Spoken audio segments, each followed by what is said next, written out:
IGI airport पर 1.5 kilo से ज्यादा कोकीन जब्त, कीमत 24 करोड़ रुपए से ज्यादा। दिल्ली में आईजीआई अंतर्राष्ट्रीय हवाई अड्डे पर कस्टम विभाग के अधिकारियों ने रविवार को एक विदेशी नागरिक से 1.5 किलोग्राम से ज्यादा कोकीन जब्त की है। जब्त मादक पदार्थ की कीमत करीब 24 करोड़ रुपए से अधिक बताई जा रही है। आरोपी विदेशी नागरिक लाइबेरिया गणराज्य का नागरिक है, जो कि दुबई से दिल्ली आया था। उसे एनडीपीएस अधिनियम 1985 के तहत गिरफ्तार किया गया है। दिल्ली कस्टम ने इस बारे में सोशल मीडिया प्लेटफॉर्म एक्स पर एक पोस्ट में जानकारी देते हुए बताया, प्रोफाइलिंग के आधार पर आईजीआई एयरपोर्ट पर कस्टम्स ने लाइबेरिया गणराज्य की राष्ट्रीयता वाले एक पुरुष यात्री से करीब 24 करोड़ 90 लाख मूल्य की 1660 ग्राम कोकीन जब्त की है। मणिपुर सरकार ने बढ़ाई इंटरनेट बैन की ड्यूरेशन, 20 सितंबर तक रहेगी रोक। मणिपुर सरकार ने राज्य के 5 जिलों के क्षेत्रीय अधिकार क्षेत्र में मोबाइल इंटरनेट सेवाओं पर लगे प्रतिबंध को बढ़ा दिया है। मणिपुर में इंटरनेट बैन 20 सितंबर दोपहर 3 बजे तक बढ़ा दिया है। सरकार ने इससे संबंधित रविवार को एक आदेश जारी किया है, जिसमें कहा गया है कि इंटरनेट संबंधित सेवाओं को अगले 5 दिनों के लिए जारी रखने का फैसला किया गया है। केजरीवाल की पोल खुल जाएगी, कांग्रेस नेता संदीप दीक्षित की दिल्ली सीएम को चेतावनी। दिल्ली के मुख्यमंत्री अरविंद केजरीवाल ने रविवार सीएम पद छोड़ने का ऐलान कर दिया है। कुछ दिन में विधायक दल की बैठक होनी है, जिसके बाद सीएम पद के लिए नए नाम का ऐलान होगा। इसके बाद सियासी बयानबाजी के दौर शुरू हो गया है। एक और बीजेपी ने उन पर निशाना साधा है, तो दूसरी ओर कांग्रेस भी उनके इस कदम को सोची समझी चाल बता रही है। अरविंद केजरीवाल के इस्तीफे को लेकर कांग्रेस नेता संदीप दीक्षित ने कहा, अगर केजरीवाल ने सत्ता ऐसे व्यक्ति के हाथ में सौंप दी जो उनकी बात नहीं मानता, तो केजरीवाल की फाइल खुल जाएगी और केजरीवाल की मिट्टी पलीद हो जाएगी। अब बिना फास्टैग बसों की दिल्ली के आईएसबीटी में नहीं होगी एंट्री, 25 मिनट से ज्यादा रुकने पर लगेगा अधिक चार्ज। दिल्ली के कश्मीरी गेट, आनंद विहार और सराय काले खान अंतर्राज्यीय बस अड्डों में बसों को खड़ी करने के लिए नए नियम शनिवार मध्य रात्रि से लागू हो गए। अन्य राज्यों से आने वाली बसों के साथ साथ वैध परमिट के साथ चलने वाली प्राइवेट बसें अब इन बस अड्डों पर 25 मिनट ही ठहर सकेंगी। इससे ज्यादा समय तक बसों को रुकने पर प्रत्येक 5 मिनट के अंतराल पर बस चालकों को अतिरिक्त शुल्क देना होगा। यह शुल्क फास्टैग के माध्यम से वसूला जाएगा और बिना फास्टैग के बसों को इन आईएसबीटी में प्रवेश नहीं दिया जाएगा। इससे पहले बसों को 45 से 60 मिनट तक रुकने की अनुमति थी। दिल्ली मौसम विभाग ने साफ की मानसून की विदाई लेने की तारीख।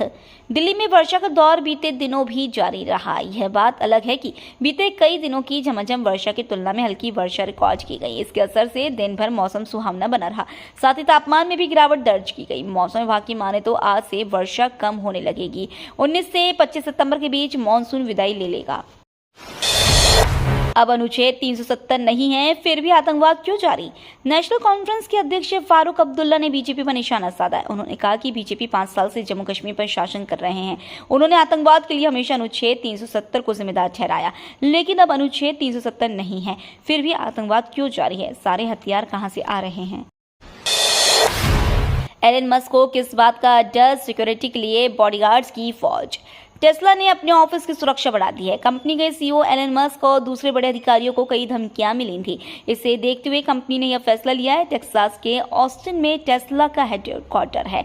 बिजनेस इनसाइडर के मुताबिक अप्रैल 2022 से जनवरी 2024 के बीच टेस्ला ने आतंकी धमकी मिलने को लेकर 5 बार सूचना दी। इन धमकियों के बाद टेस्ला को अपने कर्मचारियों और दफ्तरों की सुरक्षा के लिए लाखों डॉलर खर्च करने पड़े। एलन मस्क की सिक्योरिटी के लिए बॉडीगार्ड्स की फौज तैनात कर दी गई है।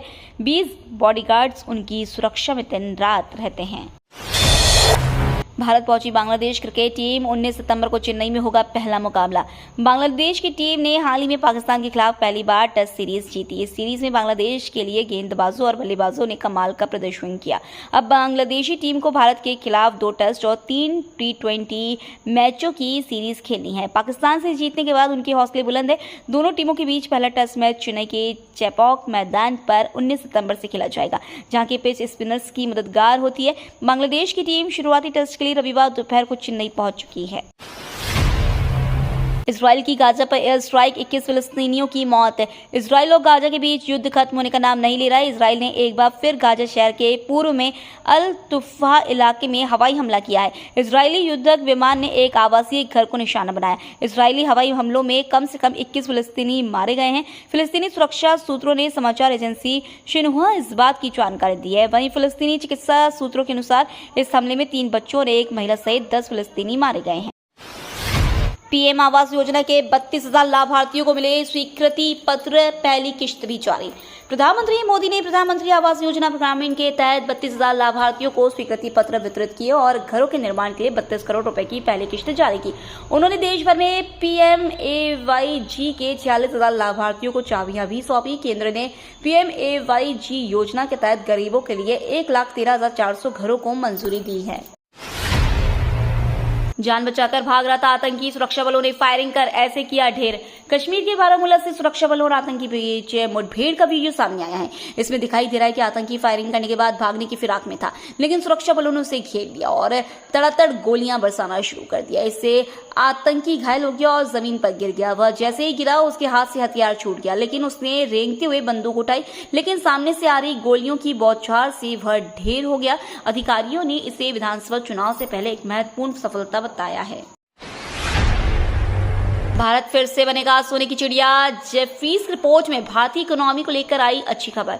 दुनिया में एक बार फिर भारतीय इकोनॉमी को बोलबाला होगा। एक बार फिर भारत सोने की चिड़िया कहलाएगा। भारत की डेमोग्राफी आने वाले वर्षों में देश के विकास में बड़ी भूमिका निभाएगी। 2045 तक देश में कामकाजी लोगों की संख्या में 17 करोड़ 9 लाख का इजाफा होगा। एक रिपोर्ट में यह जानकारी दी गई है। मौजूदा समय में भारत की कामकाजी लोगों की संख्या 96 करोड़ 1 लाख है और बेरोजगारी दर 5 वर्ष के निचले स्तर पर है। वैश्विक निवेश फर्म जेफरीज की ओर से कहा गया है कि भारत में कामकाजी लोगों की संख्या में इजाफा हो रहा है और कुल आबादी का एक बड़ा हिस्सा सेविंग्स और निवेश को लेकर सकारात्मक है। ये बदलाव भारत को विकसित राष्ट्र बनाएगा।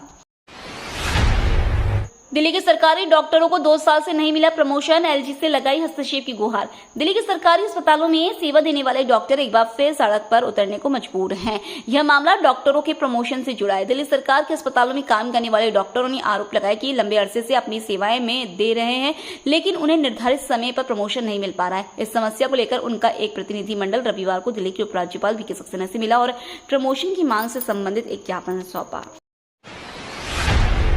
ग्रेटर नोएडा में बनेगा 6 लेन ROB। नोएडा और दिल्ली समेत कई शहरों से कनेक्टिविटी संग मिलेगी रफ्तार। ग्रेटर नोएडा के बोड़ाकी के पास विकसित किए जा रहे मल्टी मॉडल ट्रांसपोर्ट हब को आपस में जोड़ने के लिए पल्ला के पास निर्माणाधीन रेलवे ओवरब्रिज 4 की बजाय अब 6 लेन का बनेगा। 2 लेन बनाने के लिए केंद्र और प्रदेश सरकार से मंजूरी मिल गई है। इस ROB के बन जाने से दादरी और ग्रेटर नोएडा के बीच का सफर काफी आसान हो जाएगा। इसके निर्माण पर 194 करोड़ रुपए खर्च हो रहे हैं। सफदरजंग अस्पताल में इलाज कराने वाले मरीजों को राहत, अब जांच के लिए नहीं करना पड़ेगा लंबा इंतजार। दिल्ली के सफदरजंग अस्पताल में मरीजों को जांच कराने के लिए अब लंबा इंतजार नहीं करना पड़ेगा। अस्पताल के रेडियो डायग्नोसिस विभाग में नई 3 टेस्ला MRI मशीन का शुभारंभ किया गया। इस अत्याधुनिक मशीन के माध्यम से कई तरह के रोगों की जांच और आसान हो जाएगी। दिल्ली मेट्रो में होने वाला है बड़ा बदलाव। 32 स्टेशनों पर पुलिस करने वाली है ये काम। राष्ट्रीय राजधानी की पुलिस ने बढ़ती अपराध दर से निपटने और मेट्रो ट्रेन में यात्रा करने वाले यात्रियों की सुरक्षा सुनिश्चित करने के लिए नई सुरक्षा रणनीति लागू की है। इसके तहत दिल्ली पुलिस व्यस्त समय के दौरान संवेदनशील मेट्रो स्टेशन पर सादे कपड़ों में पुलिस कर्मियों को तैनात करेगी। पुलिस के आधिकारिक सूत्रों ने बताया कि यह कदम शहर की पुलिस द्वारा अपनी सुरक्षा योजना की समीक्षा के लिए समय और स्थान का विश्लेषण करने के बाद उठाया गया, क्योंकि राष्ट्रीय राजधानी में हाल ही के महीनों में यात्रियों की संख्या में वृद्धि देखी गई है, जिसके कारण दर्ज अपराधों की संख्या में वृद्धि हुई है। भारत को जल्द मिलने वाला है खतरनाक ड्रोन।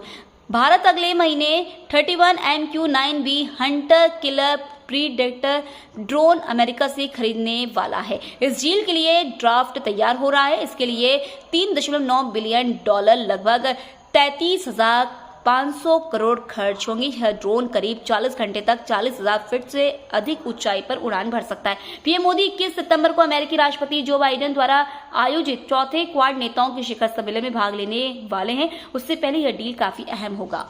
ये तो थी आज की बड़ी खबरें। रोजाना ऐसी ही सबसे पहले अपडेट पाने के लिए चैनल को सब्सक्राइब करना बिल्कुल ना भूलें।